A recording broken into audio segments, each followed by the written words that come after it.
Une seule âme peut faire vivre plusieurs corps. C'est-à-dire qu'elle vit dans un corps aujourd'hui, dans une génération d'après, elle va se réincarner dans un autre corps pour le faire vivre, etc. La question qui se pose lorsque Mashiach va venir très prochainement, et après il y aura la résurrection des morts, quel corps va ressusciter, vu qu'il y a une seule âme pour plusieurs corps? Dans le Zohar Parashat Chaye Sarah, c'est discuté de cela. Nous allons donner la réponse qui est dans le Zohar Parashat Mishpatim, qui explique que chaque âme, lorsqu'elle descend dans un corps, il y a une partie de l'âme qui arrive à ce qu'on appelle le tikkun, à être arrangé, à être élevé.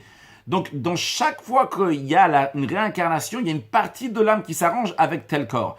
Eh bien, chaque partie de l'âme qui a été arrangée avec tel corps, eh bien, lorsqu'il y aura la résurrection, cette partie de l'âme va faire ressusciter tel corps. L'autre partie de l'âme va faire ressusciter l'autre corps, etc. Donc, finalement, tous les corps vont ressusciter.